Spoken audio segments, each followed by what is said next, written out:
Best wishes. Thank you Amritlal, thank you so much. એક વાત કહું દેવભાઈ, ખોટું ન લગાડ. અરે પ્લીઝ બોલો બોલો બોલો. તમે જેટલામાં ડીલ કરી ને, હું તો એનાથી ઓછામાં પણ આપી દે. તમને ધંધો કરતા આવડતું નથી દેવુભાઈ. પણ તમને તો આવડે છે ને અમૃતલાલ ધંધો કરતા. તમે જેવી જાહેરાત કરી કે તમારે કંપની વેચવાની છે કે તરત જ ઘડીભરનો વિચાર કર્યા વગર મેં તમારી કંપની ખરીદવાની ઓફર મૂકી. અને મને એ ખબર છે કે તમે થોડાક ભીમાં છો, મને ઓછામાં આપી દે. પણ કોક મારા જેવો મગજનો ફરેલો તમારી મોં માંગી કિંમત આપીને કંપની ખરીદી જાય એ મને પોસાય એમ નહીં.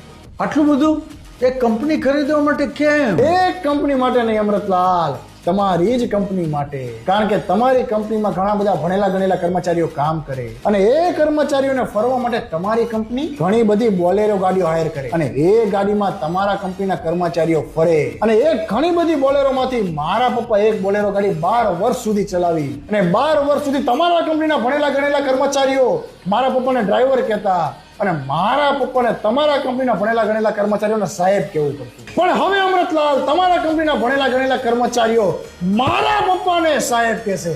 સમજ્યા અમૃતલાલ? વાહ દેવા વાહ, માની ગયા યાર. से है नाम तेरा